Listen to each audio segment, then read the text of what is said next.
Animales Políticos con Daniel Matamala y Cristóbal Belolio es presentado por Casa Editorial Lo que Importa. En el episodio de hoy, Arrau, ¿dedos para el piano? Conversamos con la socióloga y experta en seguridad, Lucía Damer. ¿Qué tal? ¿Cómo están ustedes? Lunes de Animales Políticos, Cristóbal Belolio, bienvenido. ¿Qué tal, Daniel? Tenemos un programa para comentar la estela, ¿cierto? Lo que dejó la cuenta pública, ya que conversamos de la cuenta pública prácticamente en caliente. Ahora hay que ver cómo se asentó finalmente en el debate público. Claro, yo creo que fue una semana muy marcada por esta especie de nuevo comienzo en materia de seguridad. O sea, si algo quedó claro después de la cuenta pública del lunes, es que el gobierno quería instalar la idea de que ahora sí que sí la seguridad es una prioridad, ahora sí que sí está todo ordenado. Y fue una semana de gran protagonismo del ministro Arrau, que se mudó, como sabemos, de Obras Públicas a Seguridad, de gran protagonismo en términos primero de señales de poder. Él, después de la cuenta pública del lunes, el martes va al Congreso a dar cuenta de este famoso plan de seguridad, que ahora aparentemente sí estaba. Y de inmediato le pide la renuncia, convoca a su despacho a las 8 de la mañana a los dos subsecretarios de su cartera. Y a los dos les dice, muchas gracias, para la casa. No son de mi confianza. No son de mi confianza. Y eso evidentemente da una señal de poder bien importante. El hecho de que lo haga, que se eche a los dos subsecretarios, y la forma en que lo hace también, dejando claro que es su decisión. Esta es una pregunta al pie de página, como se dice, no va a lo sustantivo, pero en mi memoria, en los tiempos de la concertación, quien decidía los subsecretarios o subsecretarias era el presidente, no era el ministro. No, legalmente el subsecretario es un cargo de confianza del presidente de la República. Por supuesto, y además que en la concertación eso servía para hacer una serie de equilibrios, para llamarle cuoteo, ¿cierto? A la DC le toca al ministerio, la subsecretaría al PS y viceversa, ¿cierto? Claro. Claramente no pareciera ser lo que ocurre ahora, donde un ministro, me imagino que con la venia del presidente, pareciera ser el que toma la decisión, ¿no? Claro, legalmente es el presidente, ¿no? Claro, pero se dejó muy claro incluso en la forma de hacerlo. Me refiero a que esta era una decisión del ministro. Claro. Tanto es así que saca a los dos subsecretarios sin tener todavía reemplazo. Los reemplazos se buscan y se anuncian después. O sea, la señal que había que dar era que esto era realmente un borrón y cuenta nueva. Tú se lo habías preguntado a la salida. Se lo pregunté de la cuenta, a la salida, ¿no? de la cuenta pública. Sí, pues. Sí, justo ahí le pregunté al ministro, porque estaba el rumor dando vueltas de que los subsecretarios estaban medio en peligro. Y ahí le hizo una sonrisita, dijo... Le dije, bueno, estamos todos en evaluación. Estamos todos en evaluación. Ahí se la sacó. Y al día siguiente, a las 8 de la mañana, terminó la evaluación. La reunión con la subsecretaria Quintana duró, según los reportes de prensa, 120 segundos. Lo que demuestra que no fue una conversación demasiado fluida, digamos, la que se dio en ese momento. Esta es la subsecretaria que era del Partido Libertario. Sí. Era la única militante del partido. Sí, suspendía la militancia porque el Partido Libertario no es parte de la coalición de gobierno, pero sí, era pero la venía libertaria de esa. Es la subsecretaria, o ex hasta altura, que había dicho que si alguien. Que las personas tenían derecho a armarse, ¿o no? Claro. O algo así, o estoy malinterpretando. Había dado una cuña dio varias declaraciones públicas, todas muy malas. De hecho, en algún momento se había pensado que tal vez, como la ministra estaba tan tambaleante, podía algún subsecretario tomar la posta. Se le dieron un par de intervenciones públicas a la subsecretaria y su evaluación fue tan mala que inmediatamente quedó claro que no. Ya. Una en que dice algo así como que el Estado no tiene que hacer las cosas por los ciudadanos y habla más bien de la autotutela. En temas de seguridad y defensa. Relativamente consistente con la filosofía libertaria, en alguna cosa. Consistente con la filosofía libertaria, pero no muy bien evaluado, evidentemente, en un momento en que los chilenos no es esa la idea. Y ella se va muy rápidamente, y se va bastante mal, a tal punto que hace un par de días después declaraciones en que dice que sí había un plan, y que el plan se le había entregado al ministro del Interior, y que ella no sabe por qué el ministro del Interior nunca hizo nada con ese plan de seguridad que supuestamente sí había confeccionado el equipo de la ministra Steiner. Claro, pero debería haberse pasado a la ministra Steiner, no al ministro del Interior. Para eso separamos Interior de Seguridad, ¿no? Claro, pero parece que Steiner pasó en la versión de ellos al ministro del Interior y le echaba un poco la culpa al Alvarado. Ya, ahí tenemos una damnificada. Sí. El otro es Andrés Jonet. Que se reúne luego en La Moneda con el presidente Boric y de ahí sale con el presidente Kast. Con el presidente Kast, perdón. Porque quizás podría haber estado en el gobierno del presidente Boris, también venía de allá. Era de amarillo. Así que tampoco han cambiado tanto las cosas que... Perdón por la confusión. Y sale de ahí aparentemente con una oferta para sumarse al segundo piso. O sea, sale con un paracaídas. ¿Y esa digamos. oferta fue tomada? Aparentemente sí. Ya, o sea, Jonet hoy día estaría en el segundo piso. Claro, en ahí principio. sale con un paracaídas, digamos, para asumir la moneda, porque la salida de él había generado cierta conmoción en este grupo medio difuso de exconcertacionistas que se sumaron al rechazo. Jonet era de amarillo, estaba demócratas, también todos esos grupos que no lograron cuajar en nada, pero que son especies de agentes libres que pululan por el entorno oficialista, se sintieron bastante dolidos de que al subsecretario, que ellos consideraban que había hecho un buen trabajo, fuera una especie de daño colateral de todos estos cambios. Sí, y a un grupo al cual también le vendieron, en el sentido no peyorativo de la palabra, ¿no? Pero esta idea de que el gobierno podía reconstruir el arco del rechazo. Porque recordemos que estos grupos, amarillos y demócratas, todos emergen en la discusión pública a partir de la posición que toman en el plebiscito del 2022, porque vienen del mundo, vienen de la gran familia concertacionista, como alguna vez la bautizó el Pato Navia, y entran, ¿cierto?, a pertenecer a otro lote cuando se produce este amplio arco del rechazo. Y el presidente ha tratado de reconstruir ese arco, al menos con algunas figuras, ¿cierto?, simbólicas, como Rincón y Campos en el gabinete, y Joanet lo hacía a nivel de subsecretario. Claro, y ahí está esa conversación que lo tuvimos harto durante la campaña. ¿Te acuerdas que, por ejemplo, Dusayante en algún momento nos dijo, los va a sorprender Kast con una cosa tipo como cuando Jaime Guzmán negoció para darle la presidencia del Senado a Gabriel Valdés, con Claro. ese tipo como de grandes De cruzar el río. claro, de grandes gestos como de grandeza, o lo de Longueira cuando salva la DC, en fin. Y claro, lo que ha hecho el presidente Kast es poner a algunos nombres en algunos puestos secundarios, Sí. pero no da la impresión de que ese grupo, que es el que de alguna manera le permitiría decir representamos al 58% del rechazo, tenga ninguna influencia real en el corazón de las decisiones del gobierno. Están totalmente en la periferia. Por supuesto. Bueno, entonces cae Jonet específicamente en esto. No es tan común que a alguien sea, ¿cómo es la palabra técnica cuando alguien ejerce un cargo y te bajan como un cargo relativamente inferior? Como que lo degradan. Degradación, claro, una especie como de demoted, creo que en inglés, no sé, no me acuerdo bien. Me acuerdo de cuando a Felipe Kast se le pide que abandone su cargo como ministro de en ese entonces, todavía se llamaba Mideplan o Desarrollo Social ya, y porque había que reubicar a Lavín. Lavín fue el primer damnificado del movimiento estudiantil del 2011. Claro. Y sale de la cartera de educación y lo instala Piñera en desarrollo social, que creo que entonces todavía se llamaba Mideplan. Y a Felipe Kast le dicen, quiero que te quedes, pero quiero que te quedes como a cargo de la estrategia nacional de los campamentos, ¿te acuerdas? Entonces, como que mucha gente decía que raro que haya aceptado quedarse, porque cuando te degradan de alguna manera uno dice, me voy, te vas enojado. Sí. Sí, ¿sabéis quién hizo eso? ¿Quién se fue enojado? Estamos haciendo ya arqueología. Orrego. Lagos le pide a Orrego que salga, no sé si era ministro de Vivienda. El 2000, primer cambio de gabinete de Lagos, fines del 2000, porque quería ubicar a Rabinet, que había salido de alcalde de Santiago. Correcto. Quería ubicar a Rabinet como ministro de Vivienda. Sí. Y Orrego era como una estrella naciente de los príncipes. Claro, de esa generación intermedia que siempre Correcto. quedó ahí, ¿no? De los Orrego, claro, los Toá, todo ese grupo que eran los que tenían que tomar el poder. Y especialmente en la DC, donde había hartos de ese.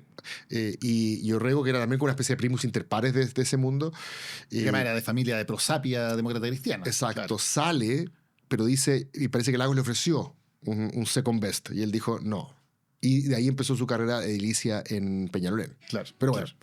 Cuentos, volvamos al presente. Entonces, Arrau parece que entrega señales de estar muy empoderado, ¿cierto? Sí.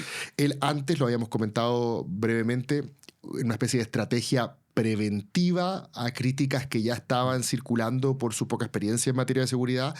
Él hace algo que a mí me parece muy inteligente, que es decir, la Estrategia Nacional de Seguridad aprobada con el ministro Cordero, el primer ministro de Seguridad que ha tenido Chile durante el gobierno de Boric, es suficiente como marco para desarrollar nuestras ideas. Claro, que se llama la Política Nacional de Seguridad. La Una política política que dura 6 años y que es establecida por ley. Claro. Y que es de Estado, por lo tanto. Sí.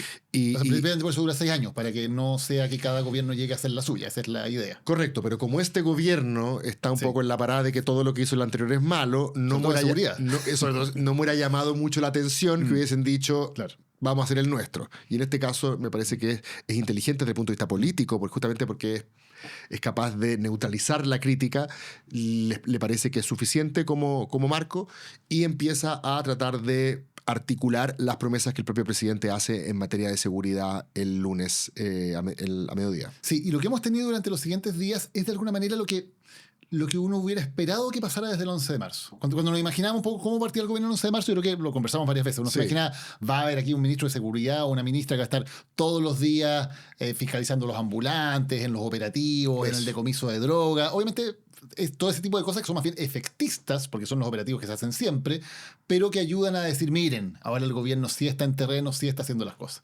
Arrauda esa sensación ahora. Claro, eso no había pasado y había sido una de las sorpresas. No, por una cuenta nueva. Eso exactamente lo que está haciendo Raúl. Y tú lo ves, a las 8 de la mañana está fiscalizando un copamiento policial en el metro y en los paraderos, a las 12 del día lo tienes en el barrio Meix porque detectaron unas zapatillas falsificadas, a las 3 de la tarde lo tienes porque están haciendo control de identidad a los migrantes, y a las 7 de la tarde porque quemaron una micro, está ahí en la calle al lado de los carabineros en la fiscalización de la micro quemada. Y ahí está la tele también, y mostrándolo otra vez. Por supuesto, o sea, todo eso que se esperaba en términos efectistas, Lo está que es haciendo. como de manual, se empezó a hacer ahora. Ya. Bueno, viene Raúl, por lo más parecido a la política. Claro, está haciendo política. Por supuesto. Qué interesante, porque la figura... tenemos siempre esta tentación de pensar en figuras descontaminadas de la política tradicional que van a llegar como a refrescar. En este caso se pensó que una persona, una fiscal, era como el Harvey Dent de Ciudad Gótica, ¿cierto? Era la figura ideal para este cargo, pero finalmente terminó siendo un político más bien tradicional, por así decirlo. A pesar de que Raúl no es tan conocido en Chile, él viene de una militancia y de pegas políticas tradicionales. Fue gobernador del Ñuble, si no me equivoco. Tuvo a cargo de la segunda vuelta del presidente Caso, una figura muy de su confianza. Más político, claro. Exacto. Y a Raúl también tiene, hoy día parece le pusieron la etiqueta de papábil. Ah, claro. Claro, como para que se entienda, los papábiles son cuando el papa, ¿cierto? Cuando un cardenal está en la lista corta en teoría para ser papa y dicen que apenas dicen que tú eres papábil, eso mata todas tus aspiraciones, ¿cierto? Te queman, claro. No estoy diciendo que haya sido eso lo que ocurrió con Arrau, pero... Sí, y son estas conversaciones que obviamente son absurdas porque faltan 4 años y porque nadie está pensando en eso, pero todos los gobiernos de alguna manera intentan ir posicionando a gente que pueda tener esa situación. Y evidentemente alguien que está en un ministerio de alto riesgo, pero de alta visibilidad como es seguridad, si tiene éxito, bueno, es importante. Que además es un político cercano al presidente, lógicamente hay gente que lo va a empezar a mirar como desde esa perspectiva. Ahora, eso también genera tensiones porque... recordemos que aquí no hay una coalición política que respalde al gobierno. No sabemos qué va a pasar, si van a pensar en algún momento en llevar un candidato único o se van a dividir tal como lo hicieron antes. O sea, no hay una forma de resolución de los conflictos porque ni siquiera hay una coalición. Aquí no hay no hay ni siquiera un matrimonio, ni un pololeo, no hay nada. No hay una junta por interés, por un tiempo indeterminado, de distintos sectores que además se miran con harta desconfianza todavía. Sí, no, me imagino que lo que debe ser un poquito desolador para el mundo de Chile Vamos es que si hoy día hubiese una primaria del oficialismo, aunque no tenga nombre ese pacto, probablemente no habría nadie de ellos. Probablemente los candidatos serían Poduje y Arrau. O sea, a ese nivel ha sido el copamiento, digamos, del espacio político del castismo, tanto los republicanos con carné de militancia, como aquellos que le rinden cuenta personalmente al presidente. Estoy pensando por eso en Arrau y en Poduje, respectivamente. Y ahí los que tienen un poquito más de piernas en cuanto a movimiento y en cuanto a desmarque son los alcaldes, ¿no? Que siempre tienen esa posibilidad de desmarcarse un poco. Y la han tenido ahora, a propósito de una de las polémicas que también ha marcado esta semana, que es el tema del desfinanciamiento de las municipalidades. Recordemos que dentro de la mega reforma se incorpora el fin del pago de las contribuciones para los mayores de 65 años. Eso significa $200 millones menos.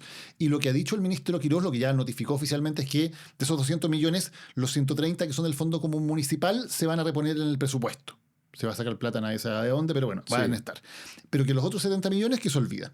Esa es plata que se va a perder. Ya. Y esa es plata que es interesante, porque según lo que dice el propio ministro Quirós... Esto es lo que se deja de recaudar por el tema de las contribuciones. Por las contribuciones, claro. Y lo que dice el propio Quirós es... ojo que estos 70 millones afectan a las 12 comunas más ricas de Chile, y no es problema porque los vecinos que dejan de pagar contribuciones son precisamente de esas 12 comunas más ricas. Con lo cual, curiosamente, Quirós acepta el argumento de que el fin de las contribuciones para los mayores de 65 años favorece a los más ricos en Chile, que es algo que han tratado de desmentir por todos lados. Esta semana Quirós implícitamente sí lo reconoció con ese argumento. Sí. Pero claro, además de esas 12 comunas más ricas, en su gran mayoría son comunas de derecha. Y tienes alcaldes como el alcalde de Providencia, como el alcalde de Zapallar, como la alcaldesa de Las Condes, reclamando, porque dicen aquí es menos plata con nosotros que tenemos gastos y servicios a los vecinos que están presupuestados. Porque Quiroga dijo que había tenido una reunión muy productiva, no sé en qué términos lo puso cuando tú le preguntaste esto a la salida de la cuenta pública, pero dijo que había tenido una reunión muy provechosa, donde los alcaldes habían salido casi que contentos con la explicación que les había dado. Y días después me parece que es el alcalde de Providencia, Jaime Belolio, que le dice algo así como, esto no es así. Claro, que se mantiene el conflicto, y la alcaldesa Las Condes lo reiteró ayer también, que esto no está resuelto y que es un problema grave. Interesante porque hay alcaldes que, defendiendo sus propios intereses, se ponen de alguna manera en oposición con el gobierno siendo oficialistas. Lo mismo pasa con el alcalde de Santiago, Mario Desbordes, que está enfrentado con el gobierno por la ampliación de la cárcel Santiago 1 y está dando una pelea judicial en Contraloría, liderando protestas de los vecinos para parar ese proyecto del gobierno. O sea, los alcaldes es como un partido aparte, digamos, un partido político aparte porque tienen una serie de intereses comunes que no necesariamente se alinean con los del gobierno. Sí, me acordaba por los liderazgos, porque ahí sí pueden de alguna manera aparecer o nutrirse liderazgos que sean un poco más críticos del gobierno desde el mismo oficialismo. Y aparte de... Bueno, yo creo que la alcaldesa Las Condes no ha ejercido su rol para desarrollar un liderazgo a nivel nacional. Creo que hasta el momento, si bien cuando ganó, la noticia fue perdió Cubillo, ¿cierto? Claro. San Martín, digamos, era una figura que apareció, que estuvo en el lugar correcto, en el momento correcto.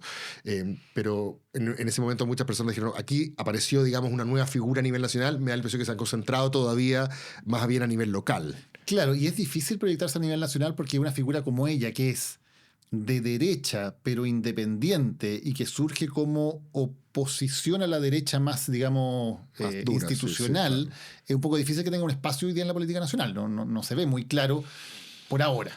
Mira, después de Lavín, cualquier cosa puede... Bueno, pero está. Bueno, entonces Las Condes, mencionaste Providencia, está el liderazgo de Felipe Alessandri, ¿cierto? Felipe Alessandri se llama, que fue alcalde de Santiago, sí. Y ahora emigró, subió a Los Barnechea, ¿cierto? Está Desbordes. Sí, hay un grupo de alcaldes ahí. Hay un grupo de alcaldes oficialistas, que es lo interesante, porque sí, de la oposición obviamente está Bodanovich, está Matías Toledo, que tienen un rol también muy relevante. Otra cosa que marcó la semana, Cristóbal, para no dejarlo pasar, es esta denuncia del ministro de Cultura, que dice haber sido víctima de una encerrona, de una funa, durante este acto de la pérgola de las flores. Del patrimonio, ya no es de los patrimonios. Lo han dejado muy en claro, sí. Que es del patrimonio. Sí. Yo nunca he entendido por qué hay igual que la cultura. La batalla cultural. Sí, esa sí que es batalla cultural. Bueno, pero esta es una batalla cultural interesante, porque cuando nombraron a Undurraga... El lenguaje. Cuando nombraron a Undurraga hubo toda una idea de decir, bueno, parece que el gobierno no tiene ganas de dar una batalla cultural, porque si no en el Ministerio de Cultura hubieran nombrado a un tipo que fuera a golpear canillas, digamos. Claro, que fuera a pelear. Claro. Y no. En el fondo ponen a Evópoli. Nombrar más de izquierda de la coalición, digamos. Claro, ponen a Evópoli, que son como los liberales que habían quedado totalmente desarmados, y dicen, bueno, ¿dónde los ponemos? Ya, démosle cultura, que me imagino que no debe haber sido el ministerio que más solicitado tampoco dentro de los... No, y Pancho Undurraga también, Francisco Undurraga, ¿cierto? El exdiputado Francisco Undurraga, que había hecho, yo creo, una buena pega como parlamentario. La gente lo daba como número puesto, perdió sorpresivamente en la última elección. No solo pertenece al partido en el papel más liberal de todo este variopinto, ¿cierto? Grupo, sino que también votó por el no. Él fue de los pocos de Evópoli que tenía la edad para votar por el no. Porque toda la otra camada, Felipe Cas, Ignacio Briones, Nala Raín Mate, todo eso, si no me equivoco, no tenían la edad necesaria, tenían 15, no sé, años, 16, 17, cuando se votó en 1988 por la continuidad o no de Pinochet. Undurraga sí tenía la edad, votó por el no y de hecho participó en algunos de los actos por el no cuando se cumplieron, no sé, los 30, 40 años. Entonces, imagino la urticaria que debe haber producido en algunos sectores de derecha más dura cuando supieron de ese nombramiento. Estaba circulando ese meme que decía como, sal de ahí, esa no es tu familia, ¿cierto? Claro. Y a mí me da la impresión de que eso le ha pesado un poco a Undurraga, que ha tenido como una necesidad de validarse. Dice, sí, yo soy del grupo, yo soy del gobierno, y a mí este grupo de los artistas, de la gente de la cultura, yo no tengo nada que ver con ellos, ¿no? Creo que se siente un poco él como una especie de soldado tras las líneas enemigas, más bien, en el mundo de la cultura. A mí me ha llamado la atención no solamente sus decisiones, sino sus formas, porque, por ejemplo, con este corte del 3%, él dice, no, yo voy a cortar un 10%. Y a diferencia de otros ministros que, claro, han hecho cortes, pero dicen, bueno, esto es doloroso, es difícil, él parece muy orgulloso, digamos, de ese tipo de gestión, lo que le ha generado anticuerpos bastante fuertes también en ese mundo. Y bueno, todo eso de alguna manera cristaliza en esta protesta contra su presencia en una obra de teatro que él interpreta como una funa y como una encerrona. Sí, hay cosas distintas y yo creo que efectivamente quizás él se ha derechizado en su, como todos cuando nos ponemos viejos, ¿cierto? Dicen, ¿Tú también, Cristóbal? no, yo creo, yo voy para el otro lado, pero no importa. Pero quizás tiene que ver con eso. Estaba pensando que buena tu analogía o expresión esta del soldado tras las líneas enemigas, porque me da la impresión de que no es el único. Por ejemplo, la ministra Lincolao, yo no diría que el mundo académico dice, esta es mi ministra. Pareciera ser más bien la ministra que llevando a cabo una misión que le entregó el general Cast, ¿cierto? Tiene que decirle a los académicos que va a haber menos plata y que cuando la haya es para, no sé, pues crear proyectos de emprendimiento tecnológico que puedan ser exportables y dar empleo, claro. Pero el paper tradicional... No va a haber libro precioso en la biblioteca. Correcto. Me da la impresión de que la gente de Greenpeace tampoco considera que la ministra Francisca Toledo es su... No, ese es todo un tema. No, ese es un gran tema, lo que está pasando en el medio ambiente. Claro. Y creo que el mundo de la cultura por lo mismo debe sentir también que Undurraga, que al principio fíjate que lo miraron con buenos ojos por lo mismo que dices tú. Yo estuve en un foro en Ñuñoa hace poco con Bárbara Negrón, que suele ser una vocera, una conocedora del mundo de la cultura, y decía, fíjate que dentro de todo la sacamos barata. O sea, podría haber sido del Partido Social Cristiano, podría haber sido Judith Marín. Bueno, ahí tenía otro caso de probablemente el movimiento feminista tampoco considera que esa sea su ministra.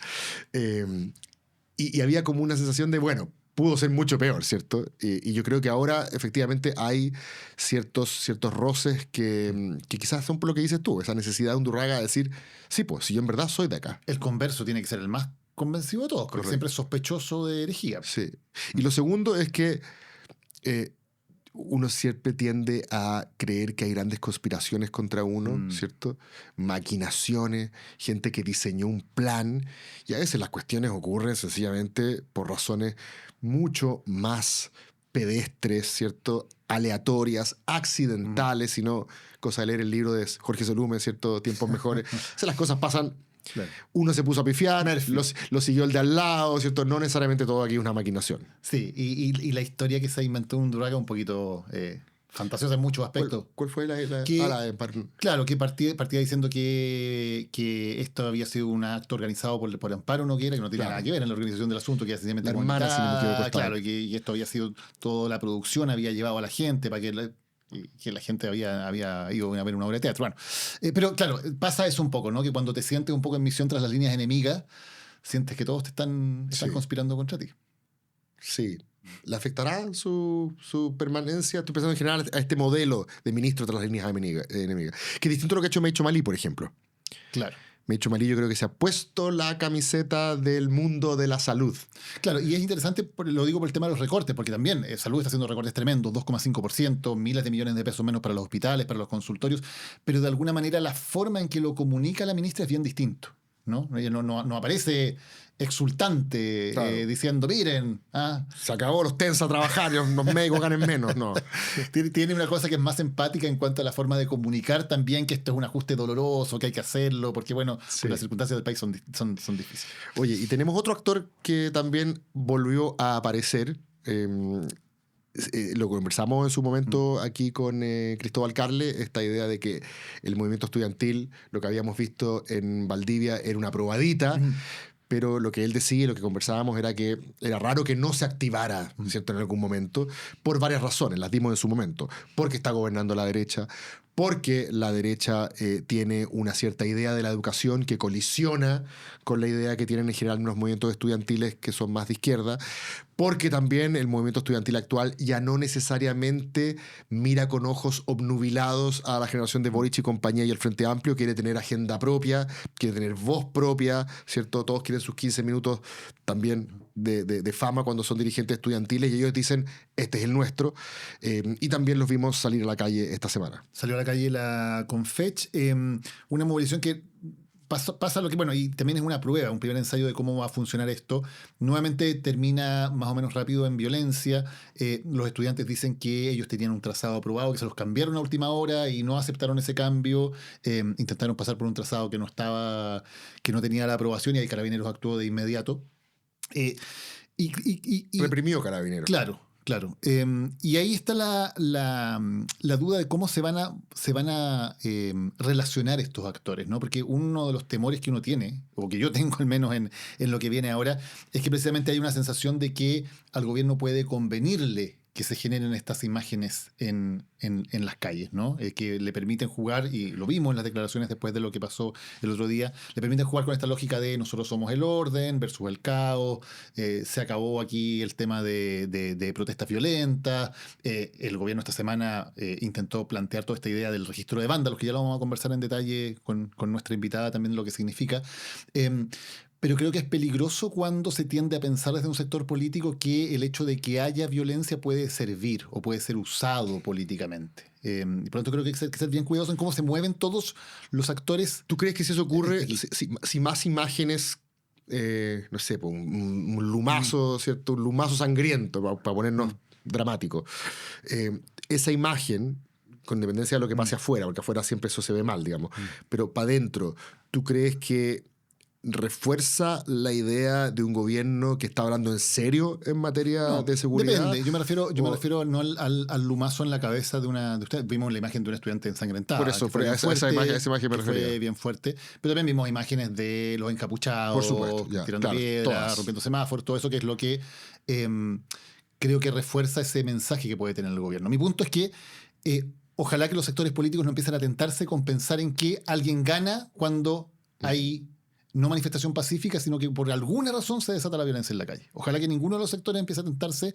con pensar que eso es algo que le puede servir para empujar una agenda. Sí, y estoy pensando que también la oposición, como tiene tan poco que decir en gran parte de los debates que se están dando hoy día, también debe ser tentador subirse a ese carro. O sea, ver en cómo puedo ganar yo en esto, ¿cierto? ¿Me pliego o no me pliego a los estudiantes? ¿Lo hago una causa mía o no? ¿Cierto? Y los estudiantes no creo que estén muy interesados en que los políticos se les suban al carro. Por supuesto. En este caso, porque es distinto que el 2011, porque ellos eran los protagonistas que después iban a construir sus propias naves electorales. En este caso es distinto.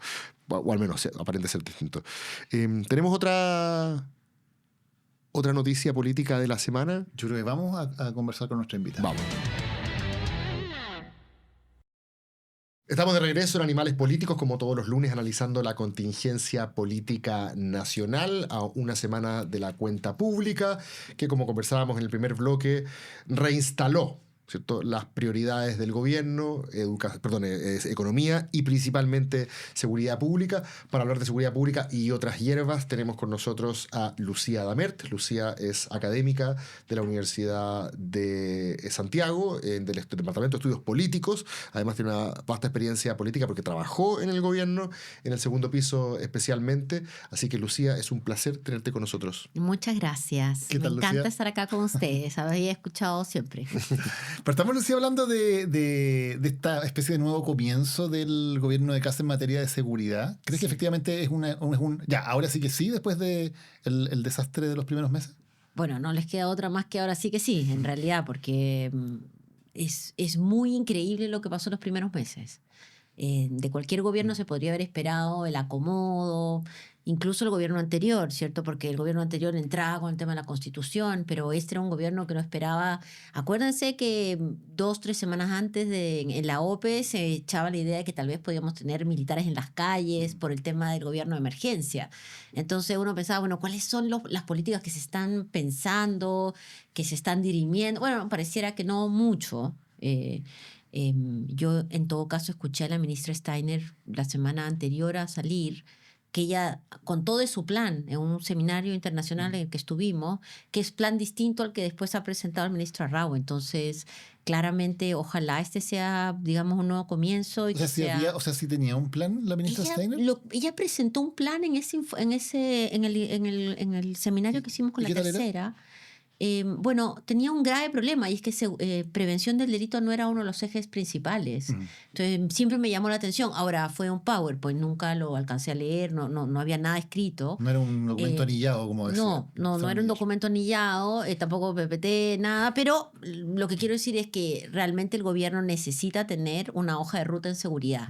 Los anuncios ayudan, pero cada día ayudan menos, duran menos tiempo, ¿no? Tú agarras y dices, Lucía, perdón, ¿qué es lo que vas a hacer? Sí, vamos, dime, pero me quedé pensando, porque cuando se fue a presentar al Senado, que es la situación bochornosa que termina por gatillar su salida, Sí. quería presentar un PowerPoint y no la dejaron, po. ¿Habrá sido el mismo? Debe haber sido Debe haber sido ese mismo, claro, Y no la exactamente. dejaron presentar el PowerPoint, Otro gallo cantaría si hubieran visto ese PowerPoint. ese PowerPoint pudo cambiar la historia.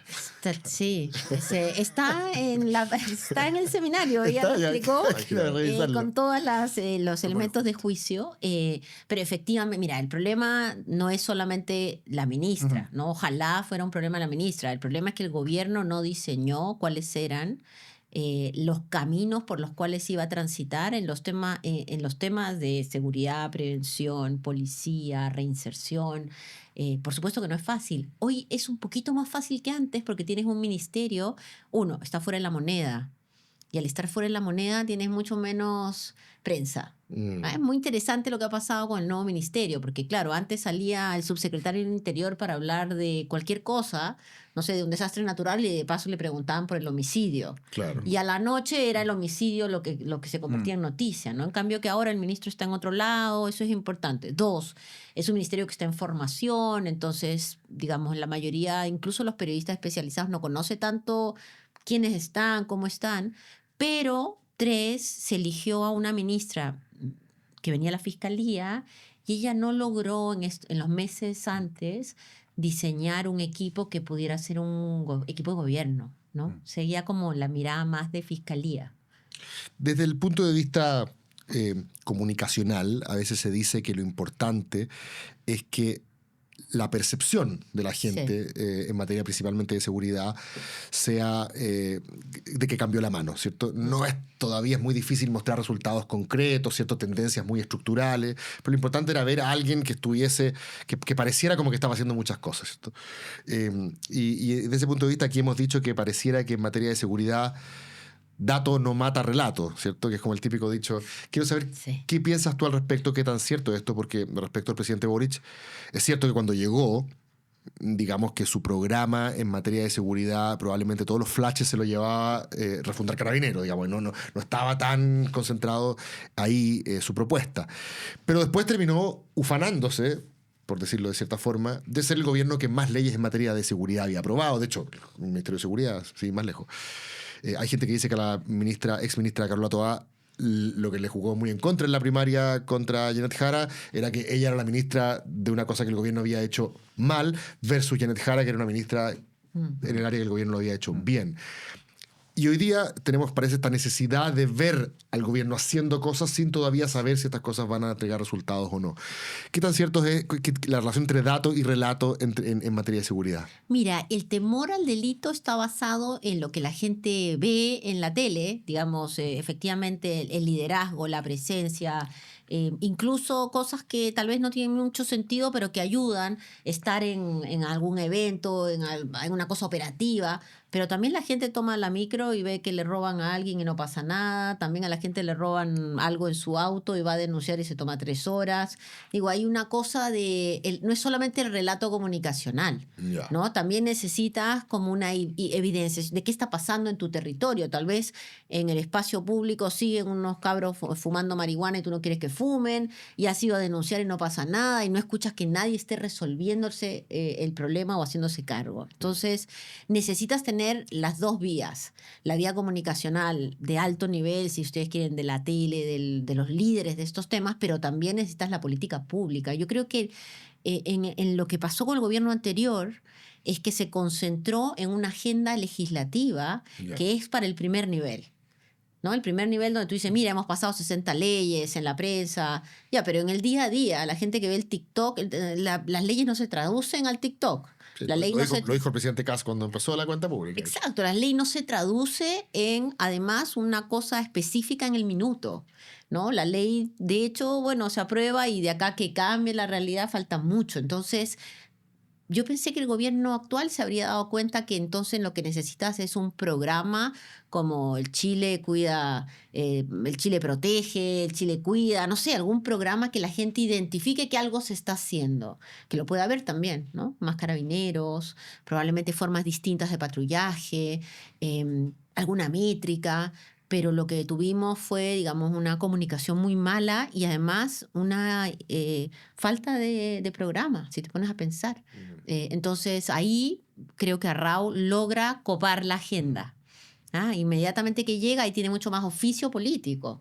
Llega y empieza a juntarse con los carabineros, empieza a juntarse con los actores políticos, reconoce que hay una política nacional de seguridad que, bueno, no podían no reconocerle, es una ley, ¿cierto? Entonces empieza a avanzar con algunas cosas que están en la comunicación de este nivel.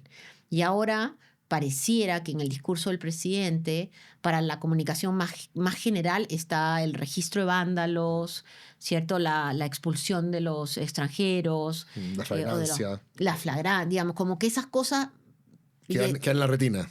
quedan en la gente. Ahora la gente va a empezar a buscar, digamos, la siguiente imagen, que es qué pasa con este registro. Claro. ¿No? ¿Qué pasa? Verdaderamente los temas de seguridad parece que son como mucho más amplios, pero es como la salud. Tú no le puedes decir a la gente, ya no hay lista de espera, porque va y ve que hay lista de espera. Entonces la seguridad creo que pasa lo mismo y el gobierno de alguna forma perdió la oportunidad de hacerlo bien. Ahora, Al inicio. sí, al inicio. Nombrar lo del registro de vándalos, que probablemente fue de lo más aplaudido del discurso del presidente Kast y fue de lo que más repercusiones generó en los días siguientes. Porque uno piensa que cosas de la cuenta presidencial logran meterse en la agenda. Por ejemplo, nunca más nadie habló de la fusión de Interior y CGGO. No, ni lo dijo. A nadie le Y la importó. UDI ni siquiera alegó porque Nadie no estaba pescó, su propuesta. dio lo mismo. Sí, buen punto. ¿Cachai? Sí. Pero del registro de vándalos sí, hemos estado hablando todo el rato de qué significa, de qué cosas son vandalismo, qué cosas son incivilidades. Sí. Ahí además el titular tiene buena venta también, o sea, Sí. cuando por ejemplo mucha gente está de acuerdo con que la gente que comete actos vandálicos reciba o le quite beneficios sociales, la gente dice sí, por supuesto, ¿no? Sí. Como que en términos de sentido común el titular funciona. Sí. ¿Qué te parece como política, Lucía, lo que hemos conocido? Mira, antes de eso quiero decir que mal diseño del segundo piso comunicacional de cambiar a los subsecretarios de seguridad el lunes siguiente al... El día siguiente, la Del- cuenta fue el lunes y de lo la cambiaron cuenta. el martes en la mañana. ¿Por qué? Claro, porque mató la cuenta. Ah, O sea, en términos comunicacionales, ¿cuánto tiempo duró la discusión sobre la cuenta pública de verdad? 24 o 48 horas. Si no, ¿por qué? Porque todo el mundo empezó, bueno, quiénes van a venir, que ya los descolgados, todo lo que ustedes han conversado previamente, ¿cierto? De decir, bueno, cayó uno de otro partido, ahora se va a otro lado. A mí me parece muy extraña esa decisión en términos comunicacionales, y creo que siempre hay que estar como pendiente de las cuentas públicas son los momentos presidenciales. ¿Tú hubieras hecho antes el cambio de subsecretario? Bueno, si ya los tenían, digamos, en lista para salir, lo hubiera hecho antes. Y si querían que salgan, lo hubiera esperado una semana. Ujú. Para dar un espacio para que el presidente y el gobierno pueda salir. Yo esperaría que el vocero salga, no sé, 3, 4, 5. ¿Cuál de los voceros? Todos. Hay varios. Que florezcan todas las flores. No, pues, ¿me entiendes? Como que hubo como un corte ahí. Y ahora, el registro de vándalos, sí, eso es pues eso apela a una necesidad que siente la población, que es que hay gente que comete situaciones de incivilidad, no delito, porque si fueran delitos irían, digamos, a la justicia, que la justicia local no funciona. Pero bueno, primero, no sabemos quién va a hacer el registro.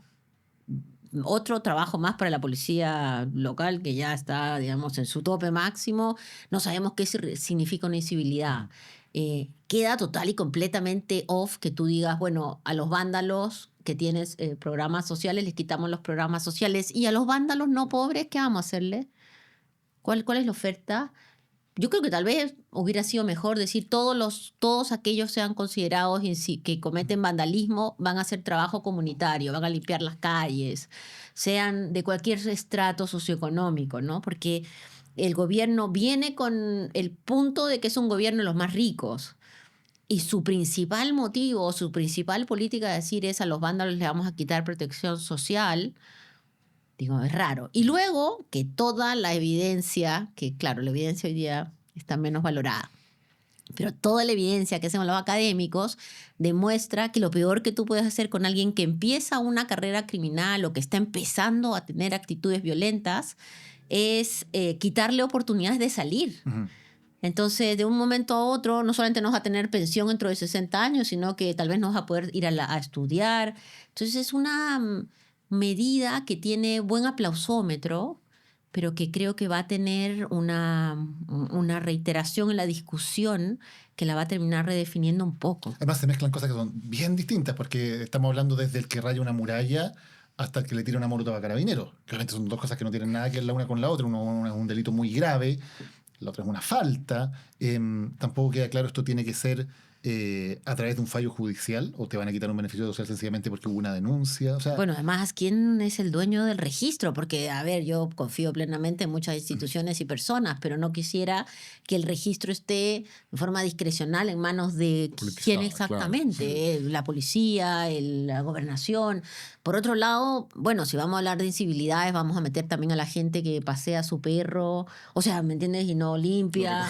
No, es que de verdad cuando tú... Las barbaridades que se dicen en redes sociales, incivilidades. Es que, bueno, yo, por ejemplo, creo que la gente que le echa el auto a la gente que está en bicicleta... Digo, tú tienes un la gente que toca la montón- bocina mucho, ¿sabes qué voy a hacer yo la lista? Sí, es que tú tienes un montón de cosas que son incivilidades. Y yo creo que el presidente perdió la oportunidad de decir que tenemos que, como sociedad, poner en el centro la lucha contra las violencias, ¿cierto? Y que hay violencias que no vamos a tolerar. Por ejemplo, y ahí poner el ejemplo, grafitis, y estoy de acuerdo, grafitis, las peleas en la calle, la gente...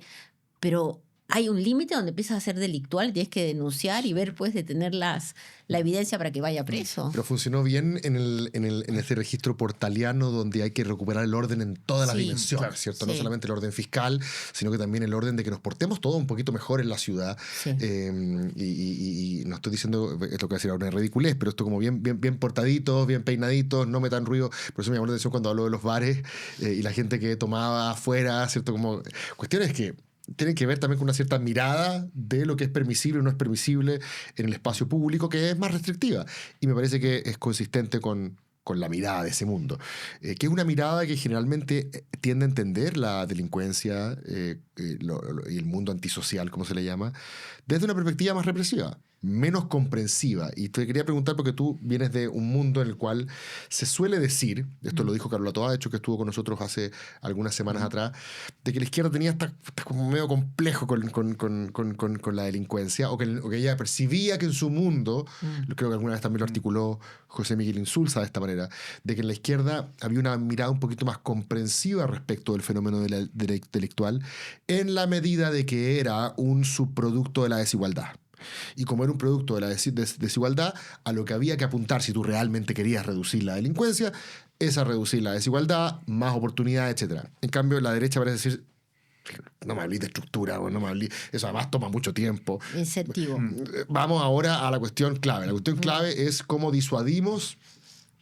A todo esto, yo creo que escasamente disuasivo el tipo que va a rayar y dice, uy, voy a perder, no voy a poner estudiar sociología. No creo que esté pensando en O eso. sea, quiero decirte, yo estuve la semana pasada en París en la celebración de la Champions y Sí. destruyeron Mucha París y incivilidad, hay sí. mucho castigo. Claro, pero bueno, me pregunto... no voy a perder la PGU cuando cumpla 65. Claro. Claro, Está diciendo, no, mejor no voy a poner mi nombre en el metro. Voy a pintar la muralla de blanco. Sí. Pero me pregunto cuál es como el aprendizaje, ¿cierto?, de este gobierno en el cual tú participaste en un momento que llega muy enardecido respecto de los abusos policiales cometidos en el estallido, en paralelo a el ánimo de la convención, que era un ánimo muy reparatorio. Acuérdate que no se pudo comenzar porque los presos de la revuelta todavía no estaban siendo, ¿cierto?, etcétera. Entonces, y parece cambiar de mirada durante el trayecto. ¿Y cómo crees que está hoy día respecto a esta discusión? Mira, 3 cosas. Primero, los gobiernos de izquierda de América Latina han sido casi iguales que los de derecha. Los gobiernos. No, desde siempre. Desde Lagos, Cardoso, los Kirchner, Correa. ¿En esta materia? En esta materia. En seguridad, ya. En seguridad, puede que durante el proceso de elecciones y puede que los intelectuales orgánicos de la centroizquierda en los 80s, 90s hayan puesto mucho énfasis en cuando se perseguía al joven poblador, Ya. ¿no? Y uno decía, mira, el joven poblador hay que meterlo preso de por vida. Uno decía, mira, el joven poblador no tiene colegio, ha sido víctima de abuso, necesitamos avanzar ahí. Luego del 90s en adelante, la verdad es que la criminología, los intelectuales orgánicos, salvo, digamos, grupos muy particulares, que tal vez muy pequeños, reconocen que hay, digamos, carreras criminales, que existen mercados ilegales. Los mercados ilegales no es un problema de desigualdad en ningún caso, ni de pobreza, es un mercado con intereses. Y también hay muchos aprendizajes de por qué los jóvenes y los niños entran en el mundo criminal. O sea, perdona, Lucía, solo para detenerme en Sí. eso, vamos a lo siguiente luego. La izquierda, más allá de su discurso, en la práctica de gobernar, no ha tenido realmente un paradigma alternativo No. en orden público. En ningún caso. De hecho, hay mucha literatura que así lo demuestra. Los gobiernos de la izquierda, digamos, de la ola izquierdista, Kirchner, Chávez, Correa, fueron gobiernos que en temas de seguridad llegaron a tener ministros que eran policías en activo, ministros que eran militares en activo. Porque al final del día el tema de la seguridad tampoco, digamos, no acepta una narrativa sin una acción. Y uno parece que a Boric le pasó un poco lo mismo, que tenía un discurso, pero después se encontró con que tampoco tenía un plan alternativo de cómo hacer las cosas y por lo tanto las hizo más o menos parecido. Bueno, es que Siches yo creo que al principio trató de encarnar un poco ese paradigma alternativo cuando dijo voy a ir a conversar a la Araucanía. No sé, por ponerlo en un... Mira, nosotros escribimos ahora unos artículos sobre exactamente este punto. El ánimo refundacional terminó en la primera vuelta, no llegó al gobierno. El ánimo refundacional termina en el momento en el que Kast gana en la primera vuelta, y cuando se empieza la campaña de la segunda vuelta en la elección anterior, ya el presidente, su primera actividad es una actividad en La Pintana con víctimas de violencia, diciendo que lo primero que va a hacer es luchar para no solamente que tenga una reparación, sino que haya más justicia y los programas de seguridad. Y ahí se da el primer cambio. Yeah. Y ahí se tuerce la mano a aquellos que eran grupos pequeños pero importantes, que hablaban de la refundación policial. Yo, por ejemplo, siempre estuve en contra del concepto porque es imposible, digamos, siquiera pensar en refundar la policía. Pero Lucía, pero eso llegó a estar oficialmente. O sea, Pero estuvo, por eso, estuvo el hasta la programa primera oficialmente, vuelta, claro, hasta la estaba. Estuvo el segunda programa. vuelta estuvo. O sea, no eran tan minoritarios, eran... No, lograron eran los que poner eso en el estaban programa. ahí, digamos, en los temas de seguridad. Luego pasamos a los conceptos de reforma. Y lo que sí pasó en el gobierno, y creo que cuando se pierde la convención, porque acuérdate, una de las cosas que estaba en la convención también era la intervención sobre las policías, la no justicia militar, etcétera. Cuando se pierde ese proceso y los temas de seguridad empiezan a tomar otro cariz, políticamente se llega al acuerdo, el Acuerdo Nacional de Seguridad, y ese es un acuerdo de una agenda legislativa. Ujú. Y es una agenda legislativa que permite al gobierno y sobre todo, digamos, a la ministra Toa avanzar en acuerdo con la derecha y aprobar un montón de leyes que de otra forma no se hubieran aprobado. Si eso va a generar menos o más violencia, bueno, está por verse. Creo que no podemos decir bajó la delincuencia porque se aprobaron 60 leyes. Algunas toca investigar, para eso están los académicos. Toca investigar si realmente fue así o no. Pero lo que sí creo es que había en el mundo de la izquierda chilena, sobre todo en los grupos, digamos, en los partidos de izquierda, una profunda desconfianza en el accionar policial. Y eso sí cambió totalmente durante el gobierno. O sea, Y lo desde dice, el claro, presidente, lo ha hecho el presidente Boric, lo ha hecho. no me refiero al socialismo democrático, porque el Sí, sí, socialismo eso. democrático Ya habían siempre gobernado mucho tiempo. tuvo muy buena relación con Carabineros, Sí. sino al mundo, digamos, del Frente Amplio, ¿no? Y el Frente Amplio con la Conti Martínez de delegada acá en la región metropolitana, la relación con las policías cambia. Yo creo que eso es un muy buen aprendizaje, porque además nadie sabe mejor cómo hacer las cosas en la calle que la policía. O sea, no vas a venir tú a decirles cómo hacer el operativo. Por supuesto que hay tareas de control civil. Y creo que ahí hay un cambio muy significativo que lleva a que el presidente, además, creo que es el presidente que más dinero les ha pasado en los últimos años, lo mismo que a la fiscalía. Y hay varias cosas que se hacen en ese primer momento y hasta el final.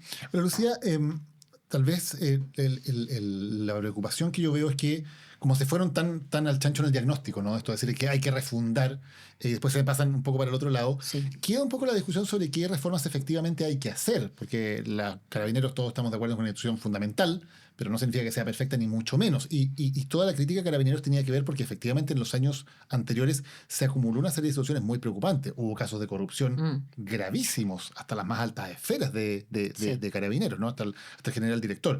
Hubo casos de montajes, la Operación Huracán, en que se inventaron pruebas para meter a gente presa, y se metió a gente presa con pruebas inventadas. Hubo casos de brutalidad policial también evidentes durante el estallido. También uno de los factores que ocurrió en el estallido es que se demostró que muchas veces Carabineros no tenía la capacidad para actuar profesionalmente, para ir efectivamente a detener a los grupos que estaban provocando violencia, sino que actuaban de manera indiscriminada contra la población que se estaba manifestando. O sea, todo eso pasó y es real. Y la preocupación es que eso se nos perdió de la agenda totalmente. Y uno se pregunta, ¿realmente estamos haciendo lo mejor posible para que el Carabinero sea lo que tiene que ser? Una fuerza profesional, que actúa con altos estándares profesionales en la contención del orden público, también en temas de transparencia, de combate a la corrupción? Porque esa agenda como que ya nadie la tomó, como que queda un poco en y ahora lo que importa es quién da las señales más fuertes posibles de completo respaldo a Carabineros, lo que está muy bien, Claro. pero una cosa es el respaldo y otra cosa es la incondicionalidad de decir, bueno, entonces no hay nada que cambiar, está todo perfecto. Sí, yo no recuerdo otra cuenta pública donde se le haya celebrado, felicitado y pedido aplausos para cada uno de los miembros de la Fuerza de Armada y de Orden que estaba sentado en la cuenta. Como, gran trabajo, Gendarmería. Un aplauso para Gendarmería, por favor.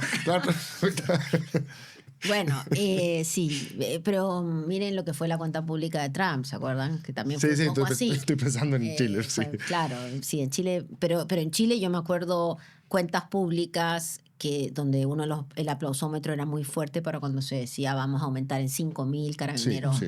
Y aquí creo que se mejora la carrera laboral de Carabineros. Sí, mejora la carrera. Mira, yo creo que Carabinero no es menor que tenemos a 2 ex jefes policiales presos. ¿No? Como que nadie asume, digamos, que realmente, no solamente Carabinero, la pedí también.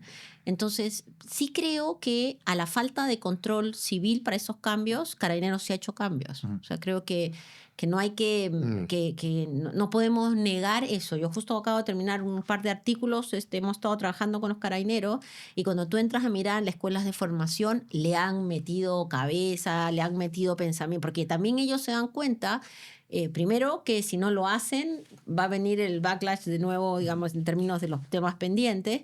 Y segundo, que tienen un problema real, como casi todas las policías del mundo, que la gente joven no quiere entrar a una institución donde vas a ser mandado por 30 años y los últimos 5 años vas a estar bien.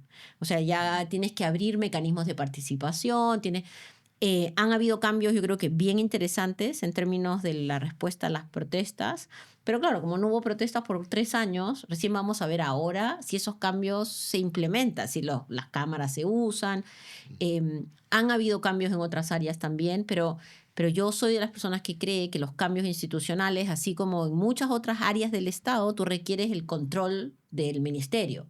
Y por supuesto que el ministerio tiene que estar encima de si está de acuerdo con el cambio curricular. Y por muchos años eso ha sido más bien un proceso más bien burocrático, ¿no? Llegaba el cambio curricular, tú lo firmabas.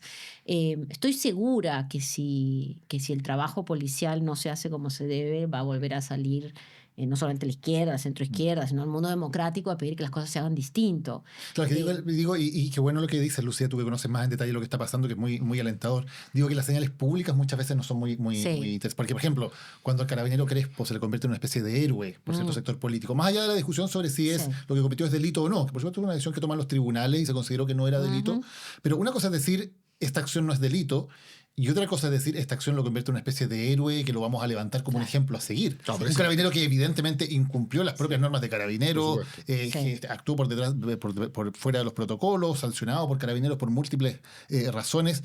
Una cosa es que no haya cometido un delito y otra cosa que lo vamos a apuntar con el dedo y decir, ojalá todos los carabineros... Pero yo no creo que Chile tenga esa impresión. Yo creo que es un particular grupo el que cree eso. Un grupo que está en el gobierno.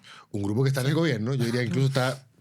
Lo identifico más con los nacional libertarios, pero sí, está en el gobierno, pero no creo que sea mayoritaria. Las redes sociales también están bastante. Sí. Y es creo, un bestseller. Es un bestseller, sí. No, yo lo que creo es que la institución, efectivamente, tiene que haber mucho más control y que hoy día el mundo no está necesariamente puesto en eso. También creo que tiene que haber una revisión de algunos de los niveles de autonomía y desarrollo del Ministerio Público. En general, las instituciones que están vinculadas con los temas... ¿Que es demasiado autónomo? Me parece que hay que mirar cómo es el desarrollo de las carreras en el Ministerio Público y los fiscales, ¿no? Porque el mecanismo que tiene ahora, si bien el fiscal actual ha tratado de hacer cambios y todo, no necesariamente permite tener una fiscalía que sea una fiscalía más ordenada respecto a una política criminal, sino que más o menos uno podría tener varias políticas criminales, pero efectivamente lo que vamos a ver en este gobierno, o lo que deberíamos de ver, no son retrocesos, de decir, por ejemplo, vamos a volver a la justicia militar. Probablemente los carabineros ni siquiera quieren esa conversación de vuelta. Cuando tú vas y hablas con las policías están en una conversación muy preocupada de lo que puede generarles a ellos el aumento del dinero ilegal, ¿no? Ahora justo estábamos hablando de los 80 millones de dólares que se movieron, pareciera vía un banco. Bueno, ¿cuánta plata habrá quedado en Chile de ese negocio? Mucha. ¿Cuánto puede llegar a corromper? Entonces ahí está, y ahí hay una discusión donde el gobierno tiene mucho que hacer también. Quería hablar justo de eso porque yo cada vez que escucho, generalmente a la izquierda, hablar de que lo que hay que hacer es levantar el secreto bancario, yo siento que la gente... Como que es como cuando habla la profesora Snoopy, empieza como a escuchar, como que la gente pierde atención. Porque, la gente que tiene cuentas corrientes. o sea, en general. No creo que el que tiene cuenta root. La gente, yo creo al revés, la gente en la calle como que dice, quiero que corran bala, como decía. ¿Quién que decía eso? Kaiser, como que la gente cuando ve un problema de delincuencia y le hablan, no sé, del Tren de Aragua, me da la impresión de que lo voy a poner en estos términos para que se entienda, porque después voy a decir por qué cambié, creo haber cambiado de opinión. La cantinela del secreto bancario, ¿cierto? Curiosamente, solamente la ponen sobre la mesa los parlamentarios del Frente Amplio o de la izquierda en general. No me parece un tipo de demanda compartida por la población que emerja espontáneamente, ¿cierto? Correcto. Como otras como el costo de la vida. O sea, parece una cuestión muy específica. Cuando la izquierda dice nuestra propuesta en materia de delincuencia es levantar el secreto bancario, yo quedo como, ok, ya, le caen más los ricos. Esa es como una... Pero Quieren saber en qué gastan. quieren saber en qué gastan, claro.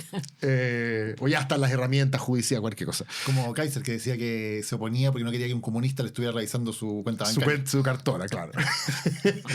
pero ahora con lo que pasó de que creo que el otro día una ex política de derecha, no me acuerdo, decía algo así como... Lo de ex política me suena muy interesante. Perdón, política de derecha, ex funcionaria, ex ministra, de hecho. Decía algo así como, no es como que el Tren del Agua esté metiendo su plata al banco. Sí. ¡Ping!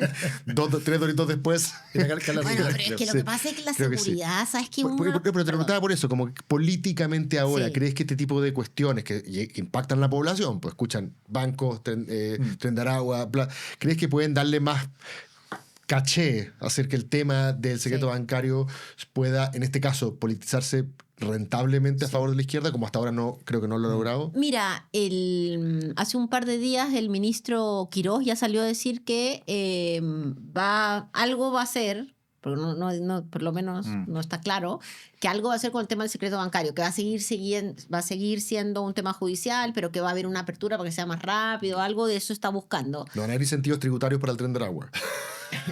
Bueno, hay Para que pueda incentivos tributarios formalizarse o que el empleo en la primera... En este minuto hay incentivos tributarios para las casas de juego ilegal. Hablemos de problemas. O sea, si realmente vamos a hacer que paguen impuestos aquellos que, como las casas de juego ilegal, bueno, podríamos pedirle al narco que también pague impuestos mientras se legaliza. Claro, pero lo insólito es que se está diciendo, no es que, porque hay proyectos para regularizar las casas de Sí. apuestas, pero que dicen, no, manteniéndolas ilegales, Que paguen pero que paguen impuestos. impuestos, siendo Que ilegales. saquen RUT. No, bueno, esa es toda una discusión. Mira, efectivamente, el tema del secreto bancario, yo no creo que la solución sea decir, mira, el secreto bancario que esté abierto, que los fiscales cuando quieran vayan y esto es como una caricatura, ¿no? Además, evidentemente, Perdón, tiene un punto Johannes Kaiser en eso, digamos. Tiene un Dice punto. que no corresponde que cualquiera tenga un fiscal, acceso. porque No creo. sí, empieza a mirar a ver si encuentra algo en las Y cartolas tiene de que la haber gente. castigos Paga muy fuertes. OnlyFans.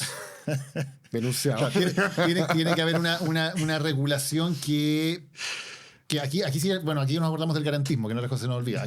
Sí, aquí los políticos, el garantismo, que es súper importante, la garantía. Ya, pero tiene razón en que tiene que haber una regulación que pueda combinar el hecho de que haya una manera de investigar que sea efectiva con el legítimo derecho que tienen las personas a mantener su privacidad. Por supuesto, y tiene que haber además un castigo feroz para cuando se filtran las cosas, porque también es verdad que en los últimos años muchas investigaciones, las hemos conocido en ultra micro detalle, con fotos y todo en Telegram o en todos lados Sí. de los procesos. Entonces, Y lo que se filtra no es necesariamente cosas que efectivamente son constituidas de delito, No. sino que se filtra la copucha que es Totalmente. entretenida en el WhatsApp. literal, y todo el mundo que nos escucha sabe más o Sí. menos a qué nos estamos refiriendo. Entonces, eso tiene que estar muy resguardado. Ahora, pensar que vamos a luchar contra el delito y contra el enorme delito que ocurre en Chile, con el listado de los vándalos y con aumentando las penas, es vivir en el año 80. La verdad es que hoy día, con el desarrollo de los mercados ilegales, con el ingreso del oro ilegal, con los problemas que hay hoy día en Bolivia y probablemente en Perú, digamos, con todos los problemas que hay en la región, la lucha tiene que ser la persecución del dinero. Y acá y en todo el mundo, el dinero ilegal no se mueve. Yo sé que hay gente que le encantaría, pero no se mueve por los cripto, no, se mueve en el sistema financiero. Entonces, lo primero que debería haber hecho el gobierno, este gobierno y el anterior también, y probablemente el anterior, es duplicar, si no triplicar, la cantidad de gente que trabaja en la unidad de análisis financiero, por ejemplo. ¿No? Porque, claro, te dicen, mira, ¿cuánta gente trabaja en la unidad? Creo que son 100 o 70, ponte tú. Entonces, muy poquita gente que está en esta área. Y lo que muestra este caso, que me parece muy interesante, y felicito al fiscal Barros porque ha hecho una gran labor, una investigación.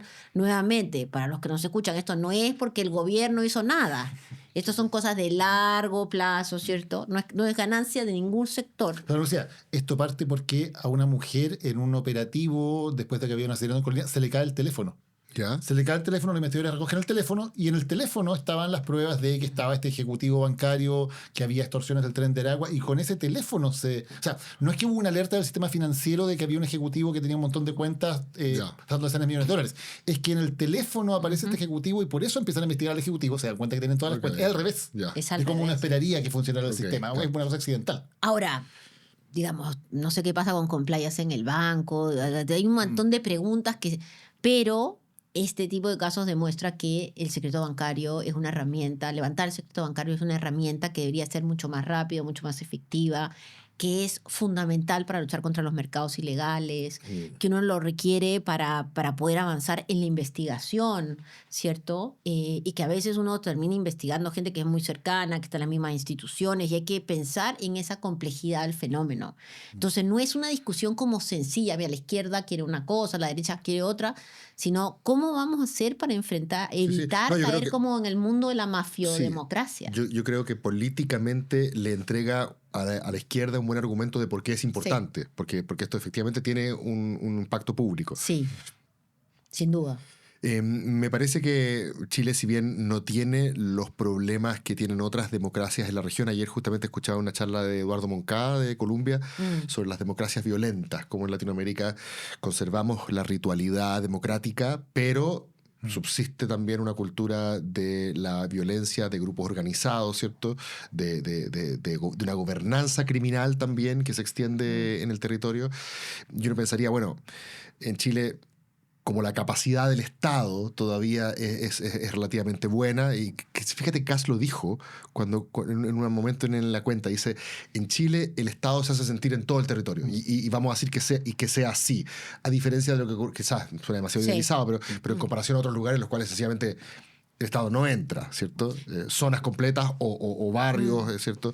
Y me parece que quizás no estamos todavía en la situación de otros países, pero interesante estar siempre alerta de que eso finalmente no termine por corromper la democracia. A mí lo que me da miedo es que justamente lo que suele ocurrir, no encuentro tan paradójico que pueda subsistir una democracia electoral con grupos organizados activos. Lo que a mí me preocupa más es que justamente por el temor a la violencia estemos dispuestos nosotros mismos a renunciar voluntariamente a ciertas libertades para que llegue alguien que se haga cargo, como fue con Fujimori después de Sendero Luminoso en los 90 en Perú, o como fue con Bukele, ¿cierto? Claro. O sea, eso es lo que me parece más complicado. Mira, yo te diría que esto de la gobernanza criminal lamentablemente es algo como un poquito más alejado. Hoy día mi impresión, y por eso es que justamente yo escribo un libro sobre esto, es que tenemos una situación peor, que se llama el poder ilegal.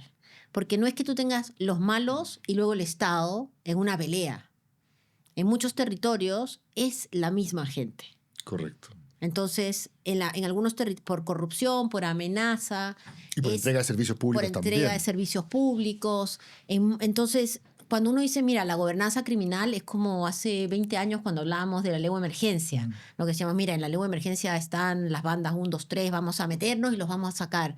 Hoy en día en América Latina, y yo creo que principalmente en muchos países, lo que tú tienes son fenómenos muy distintos. Tú tienes gobernadores, tienes parlamentarios que impulsan leyes que permiten mercados ilegales en varios países.